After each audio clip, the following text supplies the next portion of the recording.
အခုချက်ပြတဲ့3ခုလုံးမှာလိုက်မလုံးနိုင်တဲ့ဟာမျိုးဘာမှမရှိလောက်အောင်ကိုလည်းကြွားမို့လို့တစ်ခါလောက်တော့အိမ်မှာလိုက်ပြီးတော့လှုပ်ဆိုင်ကြည့်ကြစီစဉ်ပါတယ်အားလုံးပဲနှလုံးစိတ်ဝမ်းပြေဝအေးချမ်းကြပါစေမလိုက်လုံးရဲ့မိဖို့ကြောင့်လေးကနေကြံလေကြဆိုလိုက်ပါတယ်ဒီနေ့မှာတော့လုံးကဈေးထဲမှာငလိတ်ကြောက်ကလေးတွေလက်တာတွေ့ရနဲ့အစိမ်သားကို8000ဈေးနဲ့ဝယ်လာခဲ့ပါတယ်အခြားသူတွေရဲ့ဈေးတွေမှာရောဘာတွေတန်လဲလုံးကိုပြောခဲ့ကြပါဦးလုံးကဒီငလိတ်ကြောက်တွေကိုမိုးရတီနဲ့လိုက်ဖက်တဲ့တောက်ဆန်းချင်ဆက်ကလေးပုံစံချက်မှာဖြစ်ပါတယ်ငလိတ်ကြောက်ဟင်းဟီလေးနဲ့အတူတူတွဲစားဖို့အတွက်လည်းလိုက်ဖက်တဲ့ရခိုင်သခွားသီးတော့ပြီးလို့ရှိရင်ကြက်ဥကြုံလေးတွေကိုပါပြင်ဆင်တော့မှာဖြစ်ပါတယ်ဒီနေ့ရဲ့ဟင်းနေရအတွဲဆက်တွေကိုလုံးကဆွဲရနဲ့ရဲ့ငရွှေဟင်းခတ်မုံရဲ့အကူအညီနဲ့အတူချက်ပြုတ်သွားမှာဖြစ်ပါတယ်ဒီနေ့ဟင်းတွေရဲ့အားသာချက်ကတော့ငလိတ်ကြောက်ကလွဲလို့ကျန်တဲ့ဟာတွေအကုန်လုံးကရာသီတိုင်းမှာရတတ်တဲ့ဟင်းသီးဟင်းရွက်တွေနဲ့ပါဝင်ပစ္စည်းတွေဖြစ်ပါတယ်ဒီနေရာမှာရာသီမဟုတ်လို့ငလိတ်ကြောက်မရခဲ့လို့ရှိရင်လည်းလုံးတော့ကက်ကတစ်လိုငါးမျိုးတွေအသားထူပြီးတော့အချိုလေးတဲ့ငါးမျိုးတွေနဲ့ဒီနေရာမှာအစားထိုးပြီးချက်ပြုတ်လို့ရပါတယ်ချက်ဖို့အတွက်ကြောက်ကြောက်ဖြူနေခြင်းလေးတွေကိုအခုလိုအနေအထိမညက်တညက်လေးထောင်းပေးထားပါတယ်။ငလိတ်ကြောက်ကိုလုံးကသူ့ရဲ့အပေါ်အရေခွန်တွေကိုလုံးဝတေချာလေးတန့်စင်ထားပြီးတော့မကြီးတိမဲ့လေးနဲ့လည်းအညီပြအောင်ဆေးထားပါတယ်။ငလိတ်ကြောက်ကကြတော့သူကအယိုးနုလေးတွေအများများပြီးတော့ protein တက်လဲကျွဲသွားတဲ့ငါးတစ်မျိုးဖြစ်ပါတယ်။ဒါလေးကိုလုံးကအရေးတောက်လေးစပြီးတော့ချက်ပါတော့မယ်။စီကိုခုလိုမျိုးတစွန်းစာလေးပဲသုံးပါမယ်စီပူလာရင်တော့စီတက်ပါမယ်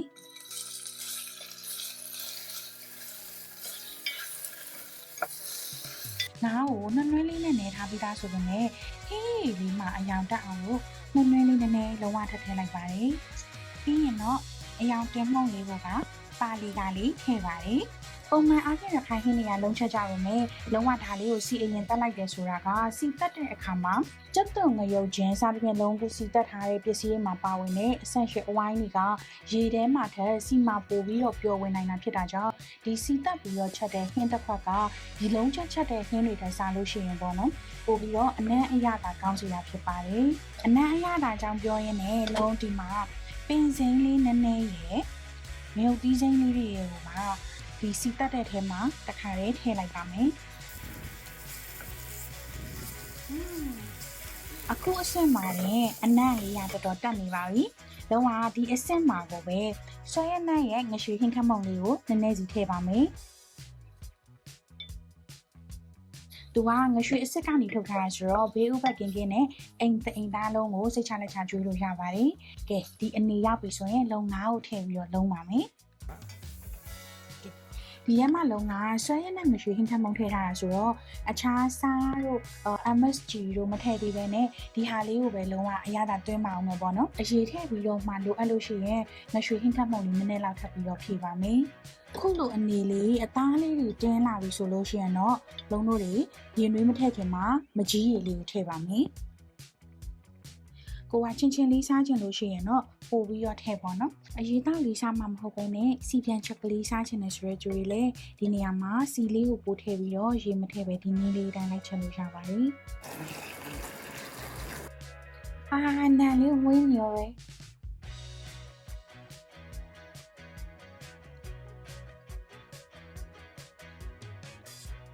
နည်းနည်းတော့ပေါ့နေတယ်ခုနလုံးကြီးကြီးတော့ပေါ့နေလို့ဆွဲရနေလေးငယ်လောက်တော့ထပ်လိုက်ပြီးတော့လိုက်ရပါတယ်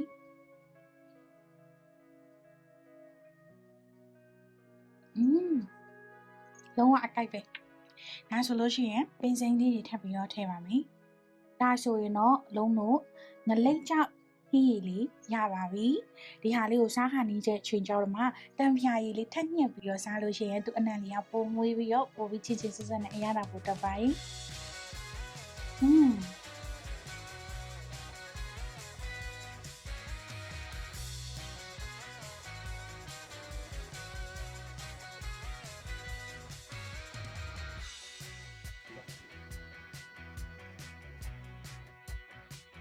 လုံးဝအခု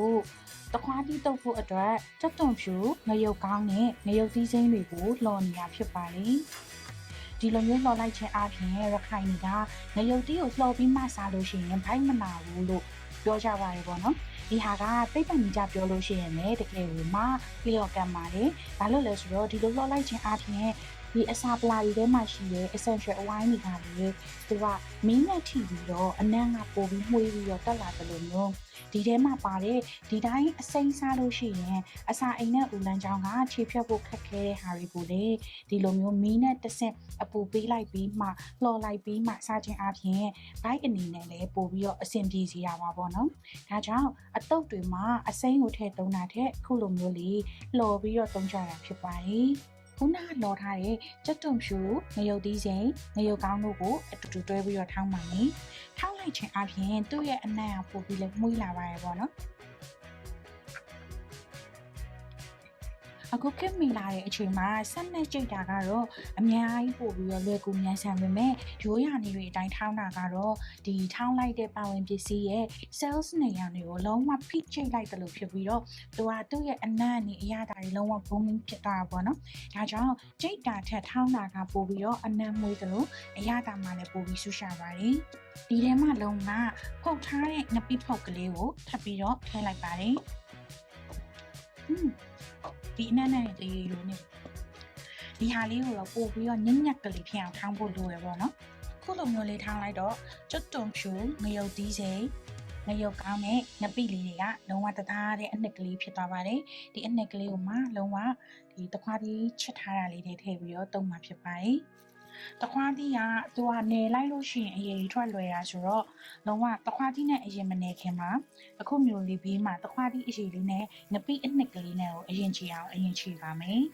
ပြီးလို့ရှိရင်တော့လုံးတို့ရဲ့ဆွဲရနံ့လေးကိုဒီထဲထည့်ပါမယ်ဒီလိုမျိုးအနှစ်ကလေးရပြီဆိုရင်တော့လုံးတို့ချက်သွက်နေစဉ်တော်ထားလေးကိုထည့်ပြီးတော့ဒီတခွားသီးတုပ်လေးကိုလက်စားတက်ပါမယ်ဆွဲရနံ့ကချက်တိုင်ဟင်းတွေမဟုတ်ဘဲနဲ့ခုလိုမျိုးအတုပ်နယ်တွေလည်းကောင်းပါလေအရှိမချက်ခဲ့တဲ့ငါးတောက်ဆန်းလေးရောတခွားသီးတုပ်လေးရောကချင်းဆက်ဆက်လေးတွေဖြစ်နေတော့သူတို့နှစ်ယောက်နဲ့တွဲစားဖို့ balance ဖြစ်ရအောင်လို့လုံးကျုပ်ကြော်လေးရောလုံးမှာဖြစ်ပါတယ်။ကျုပ်ကြော်လေးကိုလည်းလုံးကအခြားအစာပလာရင်မထည့်တော့ဘဲနဲ့ဆွဲရည်နဲ့ရယ်ငရုတ်ကောင်းလေးရယ်ဒီနှစ်မျိုးလေးပဲထည့်တော့မှာဖြစ်ပါတယ်။ဆွဲရည်နဲ့မှာကငရုတ်ကောင်းလေးတွေပါပြီးသားဆိုပေမဲ့လုံးဝနည်းနည်းလေးတော့ထပ်ထည့်လိုက်ပါတယ်။သူကငရွှေဟင်းခတ်မှုဆိုတော့ကျုပ်ကြော်နိုင်လိုက်ပါမလားလို့အရင်တော့ကတော့အဲ့လိုမျိုးစိတ်ကဖြစ်ပူပေမဲ့တွဲစားကြည့်လိုက်တဲ့အခါမှာတော့လိုက်ဖက်တာတွေ့ရပါတယ်။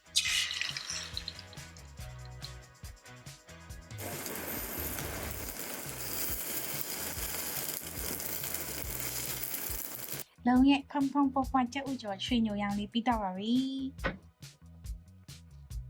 အဲ့လိုဆိုတော့အခုချက်ပြတဲ့၃ခုလုံးမှာ line မလုံးနိုင်တဲ့ဟာမျိုးဘာမှမရှိလောက်အောင်ကိုလည်းကြွားမို့လို့တစ်ခါလောက်တော့အိမ်မှာလိုက်ပြီးတော့လှူဆိုင်ကြည့်ကြစီစဉ်ပါတယ်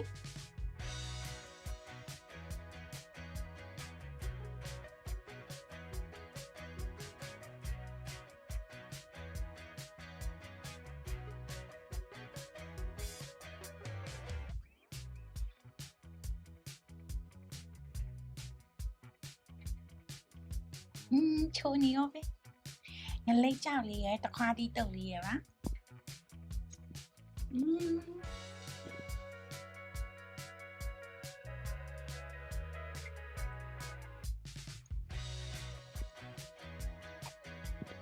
လုံးပိုးပိုးကြိုက်တယ်ဆွဲရနက်နဲ့အတူချက်ထားတဲ့ဒီဟင်းလေးတွေကိုလုံးဆက်ပြီးတော့စားလိုက်ပါဦးမယ်နောက်ပြီးတော့ဆွဲရနက်ကိုလည်းအမျိုးမျိုးအနေနဲ့က City Mart တွေ Ocean တွေနဲ့အခြားသောဆိုင်တွေမှာလည်းဝယ်ယူလို့ရရှိနေပါပြီဒါဆိုရင်လုံးတို့နောက်ဗီဒီယိုထဲမှာပြန်ဆုံပါမယ်နော်တတား